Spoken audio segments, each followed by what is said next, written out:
बुरा मत मानना कोई भी, इतनी भोली कौम है कि दुनिया में इससे भोली कौम कोई पाई नहीं जाती। मैं इसलिए भी कह रहा हूँ कि मैं भी स्कूल में पैदा हुआ हूँ, हालांकि ये मेरे वश में नहीं था, मैं इस पर कोई गर्व तो करता नहीं हूँ, लेकिन हुआ हूँ तो अपने भोलेपन के तो गीत मैं भी गाता हूँ। हम कितने भोले हैं एक सबूत देता हूँ, चलो इसने याद दिला दी, वरना मैं बीच में भी बोलने वाला नहीं था। एक जाट की शादी नहीं हो रही थी।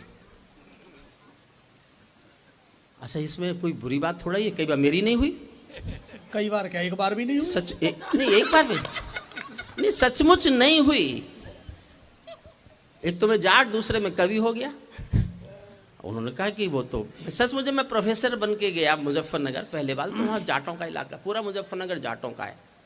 तो जो आता था वो ये सोचता था कि ये अब तक शादी क्यों, मैं 23 साल की उम्र में प्रोफेसर हो गया था, तो तभी मुझे किसी ने याद दिलाया कि ये भोली कौम है। मैं उस पर एक बात बता रहा हूँ आपको, फिर कविताएं सुनाऊंगा।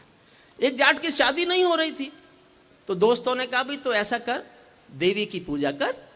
जाट बोला अगर मैं देवी की पूजा करता तो मैं जाट होता, अग्रवाल नहीं होता, शर्मा नहीं होता।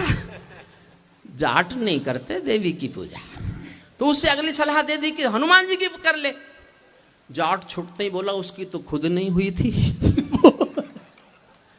लेकिन उसे समझाया, जाट तो भोला भाला, बहुत भोला। कितना भोला, मैं आप सबूत सुनना चाहो तो सबूत दे सकता हूं। जब चौधरी चरण सिंह हिंदुस्तान के प्रधानमंत्री बने तो हमारे मेरठ के, मुजफ्फरनगर के जाटों ने दिल्ली में कनॉट प्लेस में गुड़ बांटा। गुड़ बांटते फिरे चौधरी के, लाली मुंह मीठा करो, लाला मुंह मीठा करो। लोगों ने पूछा जी क्या हो गया? बोले घनी बड़ी बात हो गई, मुंह मीठा करो। बोले जी हुआ क्या? होना के था, घनी बड़ी बात हो गई, आज हमारा चौधरी चरण सिंह इंदिरा गांधी हो गया। तो भोली कौन, भोलापन, भोलेपन में ऐसे ही बोलते हैं। हनुमान जी की पूजा करने के लिए पंडित जी ने समझाया तो मान गया, लेकिन इस शर्त पे माना कि पंडित जी आप साथ चलोगे पूजा कराने। पंडित जी को दक्षिणा चाहिए थी, मिल गई। वो पूजा कराने साथ गए, मंदिर पहुंचे हनुमान जी के। पंडित जी, अच्छा जाट गया उस दिन, जिस दिन उसने अपने खेतों में हल जोता, बैलों को साथ लिया। पंडित जी से बोला पंडित जी आज टाइम है, चलो मेरे साथ पूजा करा दो। बैलों को लेके पंडित जी पहुंच गए जाट को हनुमान जी के मंदिर में। पूजा जैसे जैसे पंडित जी कहे उन्होंने की, अंत में बोले घंटी बजा। बोले बैलों की रस्सी आप पकड़ लो। अब बैलों की रस्सी लेके घंटी कैसे बजाएं चौधरी साहब? बैलों की रस्सी पकड़ा दी पंडित जी को, उसने घंटी बजा दी। घंटी बजते ही बैल बिदक गए। बैल बिदक कर भागे तो बैलों की रस्सी का फंदा पंडित जी के हाथ में फंस गया। अब आनंद लेना, पूरा सदन ठहाके लगाना। ये अरे साहब मेरी तो हुई नहीं तो मुझे क्यों पहना रहे हो? इसी चक्कर में कि यही सही।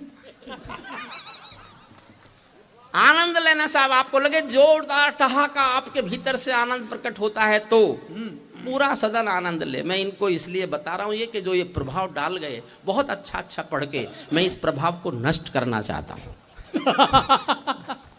इतना जम रहे अमित भाई, मनवीर भाई, ये भाई, मोनिका जी, जब इनको मालूम था कि हरिओम पमार आया है, इनको जमने की क्या जरूरत थी?